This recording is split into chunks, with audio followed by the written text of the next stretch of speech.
Hi, it's Ronald, the Rules Lawyer. I have been on an unofficial hiatus for reasons some of you might have guessed by now. The Trump election has made me very busy in my activism. Also, I am running 6 simultaneous private RPG campaigns. And I also had a very big project that I published on my other channel about Stranger Things, which you all should see. And you've got to admit, I deserve a little break after my very thorough coverage of the new Pathfinder book, War of Immortals. I will return to my normal programming as soon as I become available again, which I'm not sure when that is. I am also simultaneously overhauling a website and learning how to do that. As always, supporters of my Patreon will get early access. I'm also doing a video rooted in my activism with the organization BAM and my commitment to social justice on the election of Trump and the fact that Trump is a fascist and what we need to do to defend democracy. I've been planning that, and I did not realize until yesterday that I actually need to do another video earlier about fascism, because I find myself in the peculiar situation of now defending Hasbro and Wizards of the Coast from the fascist Elon Musk.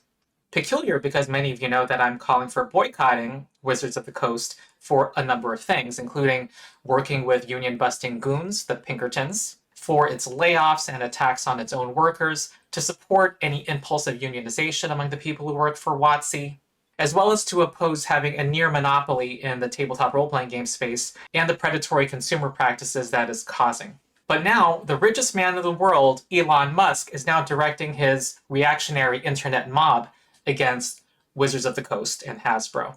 And he's even teasing that he will buy it out.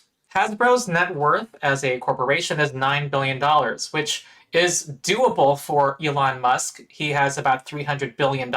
So people know Hasbro is run by a group of institutional investors. So if Elon Musk really wants to buy it out, he can if he gives the right price for the board of directors to vote on. On the other hand, what we're about to see might be some flippant comments on his part. However, even if that is what it is, it's important for people opposed to fascism to call him out on principle, and to prevent the rise of bigotry and to foster diversity in the hobby. I plan to say more on Trump and the failure of the two-party system in America, including the failures of the Democratic Party, in the video I said I'm planning. But for now, I'm going to say that Trump is backed by a handful of extremely rich multi-billionaires who have a combined net worth of more than $400 billion. And the majority of that net worth is from one man, Elon Musk, who has a net worth of $290 billion of those dollars. Elon Musk is a narcissistic megalomaniac, but he's more than that. He is a fascist. And I, as a political person, do not use that word lightly and as cavalierly as others might. The purpose of fascism is to add to the capitalists' indescribable, absurdly large amount of economic power, direct tyrannical power over the state, in order to drive down the living standards of all working people. It historically does not accomplish its aims with a coup. It operates within democracy and whips up a reactionary mob that, if the fascists can take state power, they use to destroy democracy, destroy unions, and defeat and destroy the mass movements for equality. One instance of that mob was the election of Trump, something which Elon Musk himself was central to funding and engineering. Before I forget, I'm not going to be on Twitter anymore, which Elon Musk owns and which he used to deceive the American public to get Trump elected, and is increasingly becoming a reactionary cesspool. I am moving on to Blue Sky, and I'll have a link to my Blue Sky in the video description. So what happened? Elon Musk is now making Hasbro and Wizards of the Coast a villain in his culture war, his crusade against being quote-unquote woke, as if being humane were a bad thing. Every tabletop role-playing game player who values the dignity and equality and survival of people like me, people who are non-white, who are LGBT+, as well as women and other discriminated against groups, should defend Hasbro and Wizards of the Coast against Elon Musk's reactionary idiocy. I'm fully aware that Hasbro and Wizards of the Coast have a mixed record on diversity, but Elon Musk is attacking their right to speak in support of diversity. By defending their right to make these statements, we are defending everyone's right to support diversity and supporting the existence of people in the hobby like myself. What you see is an article in Forbes that just ran on November 29th Could Elon Musk become the master of dungeon masters by buying Hasbro? Elon Musk put out 2 tweets, and the controversy began with some right-wing people on Twitter complaining about this book, The Making of Original Dungeons and Dragons, put out by Wizards of the Coast. They complained about some statements in the preface at the start of the book. Now, I have to make a confession. I accidentally bought this book in violation of my own call for a boycott. At the end of 2023, I was doing some videos covering the history of D&D, and I saw this online. I'm like, oh, that's exactly what I want, to see the original early publications. I was a bad boycotter, basically, and I forgot that I bought it, and when I remembered that I shouldn't have bought it, it was already on its way. But it allows me to cover this issue, which in the end turned out to be good. So someone on Twitter complained, D&D creators, Gygax and others are erased and slandered at the same time. WOTC and Hasbro just released the new Player's Handbook and Dungeon Master's Guide, as well as the 40th anniversary Making of D&D book, whose foreword slams the original creators and attempts to distance themselves. This person then includes screenshots of what they find objectionable in the book, and we'll see those in a second. Elon Musk responded, nobody, and I mean nobody, gets to trash E. Gary Gygax and the geniuses who created Dungeons and Dragons. What the fuck is wrong with Hasbro and WotC? May they burn in hell. Now, I have to point out how obviously problematic it is for a man as powerful as Elon Musk, who has 200 million followers on Twitter, to use such language in response to anybody, really. This language has violent undertones, and he aims to control the federal government. And he's whipping up a mob mentality among his millions of followers. One of the people whose preface was screenshotted was Jason Tondro. He is the project lead behind this book. He also wrote the 2nd volume of the Bloodlord's Adventure Path for Pathfinder RPG, which I in fact am running as we speak. He was asked, did he foresee this kind of blowback to his comments? And he writes, early in the book's development, the marketing team asked me what sort of critiques we should expect and prepare for, and I and the editors agreed. The problem was going to be from progressives and people from underrepresented groups who justly took offense at the language of original Dungeons and Dragons, which is reproduced in this book. I didn't write the preface until late, and I wrote it to address those concerns. It never occurred to me I'd rouse the ire of the grognards. It's obvious now that I look back on it, but I just don't take those critiques seriously even now. I consider those people not worth listening to, so I didn't anticipate their outrage. And good for Jason Tondro for saying this, because as we'll see, the outrage really is over nothing and is reactionary and stupid. Well, this statement gets shared on Twitter, and Elon Musk responds, how much is Hasbro? Clearly teasing that he's considering buying Hasbro. Before I talk about what Elon Musk is trying to do here, how it's fascist, and what people's attitude should be towards it, I will address what is claimed in these tweets. I'm a big fan of studying and covering the history of early D&D. In fact, I have a video on the top 10 things in original D&D that would shock modern players that you might enjoy. First, this person tweets that Gygax and others doesn't mention Arneson, and in fact, none of these people mention Arneson, which is a big omission in talking about, if you're talking about honoring the creators of Dungeons and Dragons. He claims that they're erased and slandered at the same time. Erased is bullshit. That's not what's going on here. This is a 500-page book that is honoring Gary Gygax, Dave Arneson, and the other early creators of Dungeons and Dragons. It is of high quality. It includes early articles by those 2 creators and others, including precursors to Dungeons and Dragons, including their articles in wargame hobby magazines. I would say it quite lovingly and in a detailed form chronicles and honors what Gygax and Arneson did. The same preface by Jason Tondro that was screenshotted that person found offensive also says the following: it's difficult to overstate the impact of Dungeons and Dragons on games and gaming.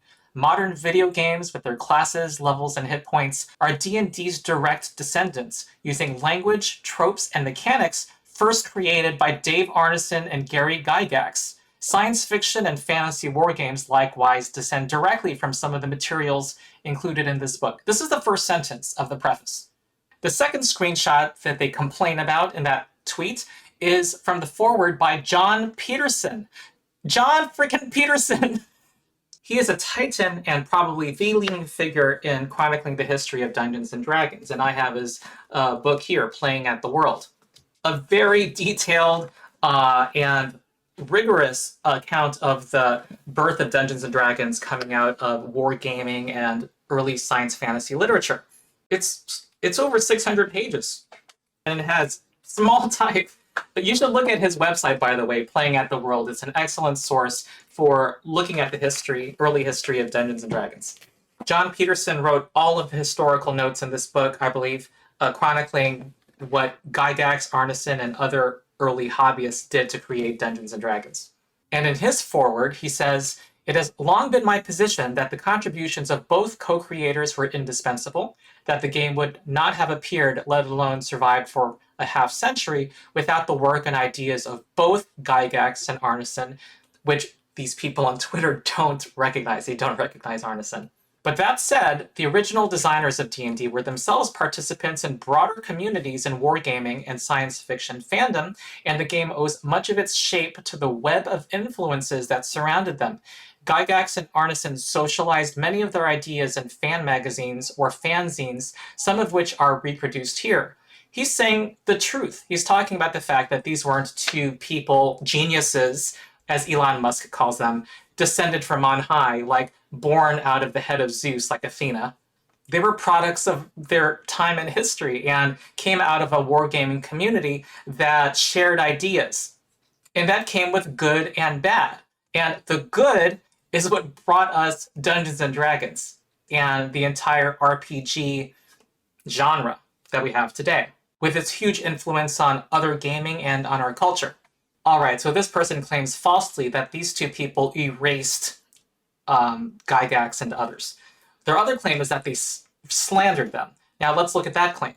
Jon Peterson wrote in his foreword, "Note that the rules for fantastic medieval war games campaigns," that was part of the title of the original D&D book, "that make up original D&D were created by and sold to a wargaming community that was almost exclusively white middle-class men." This is just a statement of fact. Here's a picture from one of the first Gen Cons that Gary Gygax organized when it was only a wargaming convention in the late 1960s.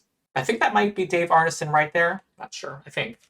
Peterson continues, "The rules compiled here offer little by way of roles for other players, nor indeed for anyone who wouldn't easily identify with a pulp sword and sorcery hero." This also is a statement of fact. The precursor to Dungeons and Dragons was a set of rules for medieval wargaming campaigns set in medieval Europe.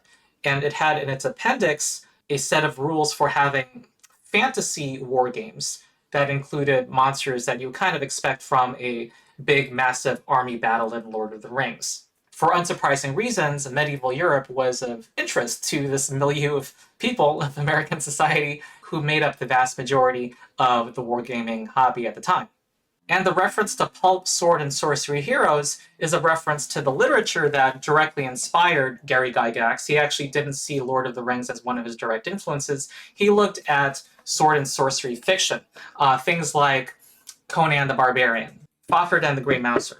If anything, Peterson here is lacking in being more offensive to the people who put out those tweets, to talking about how these pulp, sword, and sorcery heroes were often, let's say, morally ambiguous, who definitely in an alignment system would not be lawful good, who engage freely in drinking, getting wenches, stealing, and killing. It kind of was the stereotypical male fantasy of being a lone action hero who could get away with what they wanted and live out a certain kind of fantasy. A lot of early D&D is about killing things and taking their stuff, and kind of presumed morally gray actions that many tables and individuals in the hobby today would not want to engage in. Here's the excerpt from Jason Tondro's preface that was shared in the tweet that they found offensive. First, it says that there is insensitive and derogatory language regarding people with disabilities, people who are old, fat, not conventionally attractive, indigenous, black, or a woman. Some people have charitably ascribed this language to authors working from bad assumptions. In the 1970s, historical wargamers in America were predominantly white, middle-class men. It isn't surprising that they would dub a class of soldiers the fighting man, quote-unquote. He then talks about a more explicit example, how original D&D described the rulers of the dragons. In Greyhawk, the first expansion to original D&D, it said that the ruler of the lawful dragons, which are kind of the equivalent of good dragons in old D&D, was a king. And there was a queen of chaotic dragons. And Gary Gygax writes that women's lib may make whatever they wish from the foregoing. A snide remark, to say the least. He describes the king of dragons as living in a great palace with a guard of 7 gold dragons, whereas the dragon queen is monstrous, a huge creature with 5 heads who lives in a stupendous cavern far beneath the earth. Her major aim is to spread evil.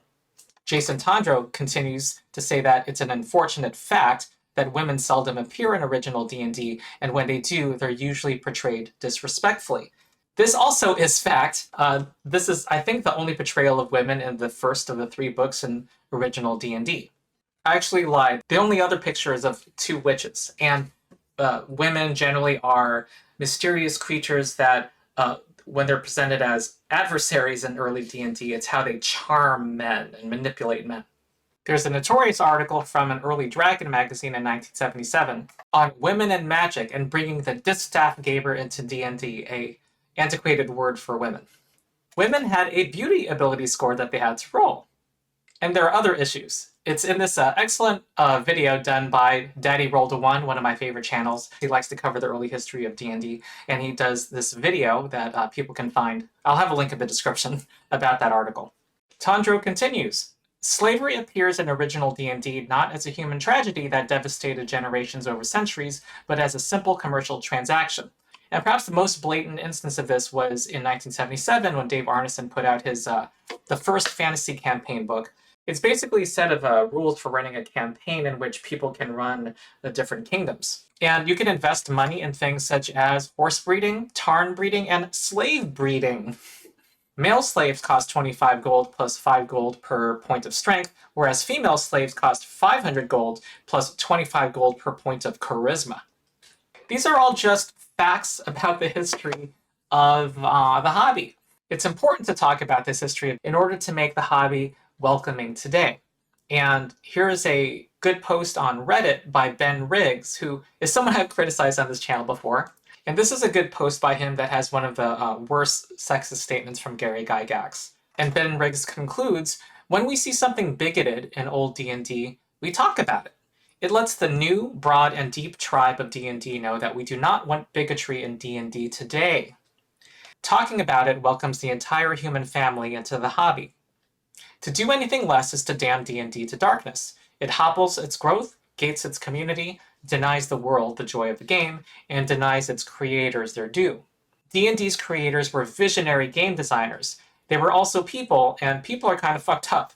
This view is similar to mine, where you can obviously admire Gary Gygax and Dave Arneson for what they accomplished, inventing a game that revolutionized gaming and revolutionized how we interact with fantasy, while at the same time recognizing things that are problematic. That's part of chronicling human progress, looking at what we've moved on from, and committing to not regress backward.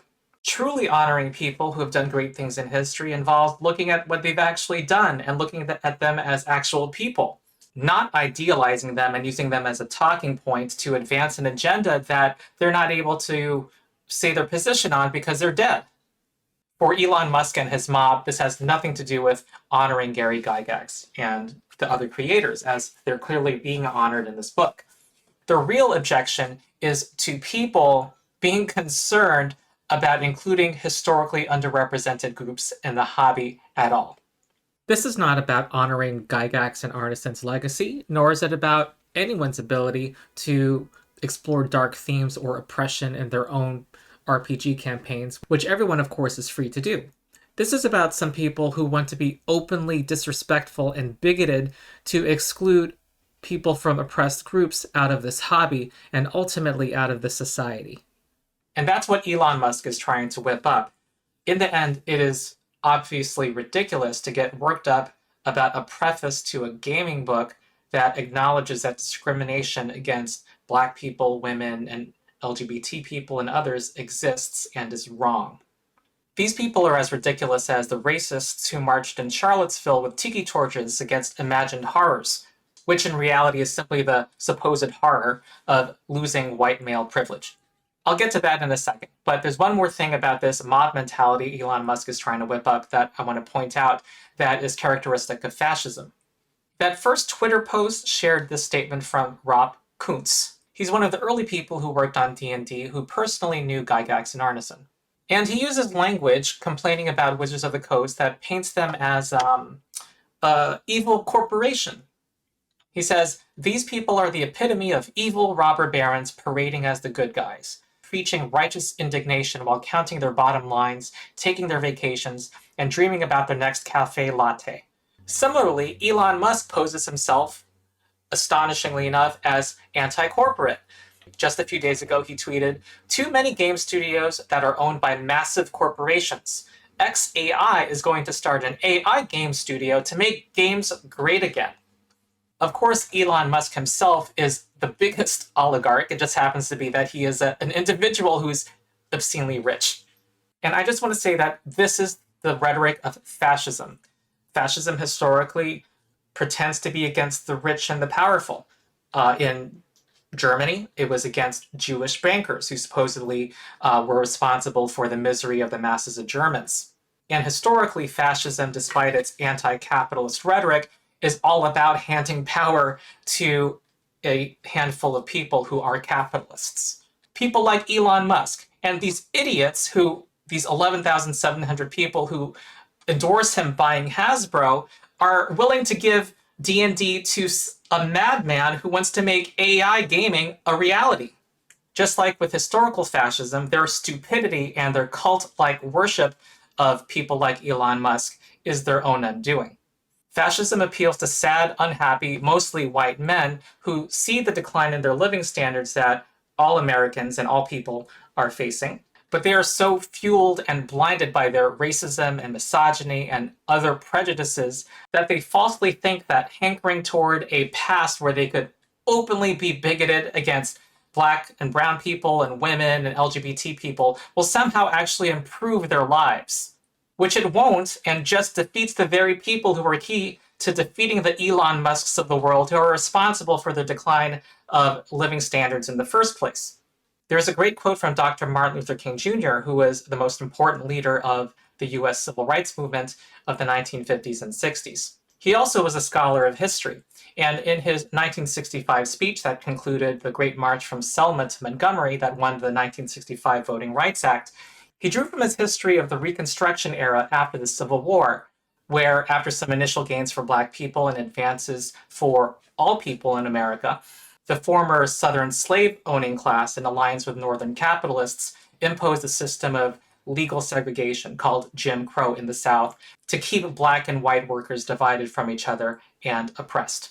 King said, "If it may be said of the slavery era that the white man took the world and gave the Negro Jesus, then it may be said of the Reconstruction era that the Southern aristocracy took the world and gave the poor white man Jim Crow.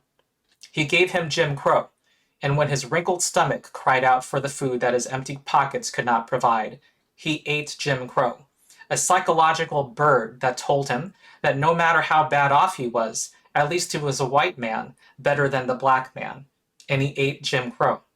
And when his undernourished children cried out for the necessities that his low wages could not provide, he showed them the Jim Crow signs on the buses and in the stores, on the streets, and in the public buildings." Elon Musk is telling white men and the sad people who aren't white men but who identify with them that their lives might not get much better, but they can be open bigots again. He and his fascist mob are dangerous, and if not opposed, then that mob, in alliance with the government that Musk and his ilk will effectively hold the reins over in a few weeks, will destroy democracy. As I said, I did not expect to make a video about fascism yet, but as it so happened, a fascist madman has decided to attack the hobby that this channel is focused on and the people in it. So I hope that this video encourages other people to do like me and do everything we can to speak out and isolate Elon Musk and his crazed mob everywhere we can. So that's it. I've been Ronald, the Rules Lawyer. If you agree with this video, please share it with others. As I said, I plan a more extensive video on Trump and defending democracy before I return to my regularly scheduled programming. Please consider supporting my Patreon. It allows me to continue making videos since I don't make money as a social justice attorney. And also join my Discord community where we talk gaming, Pathfinder 2E and other gaming, and social justice. So that's it. I've been Ronald the Rules Lawyer, and I'll see you next time.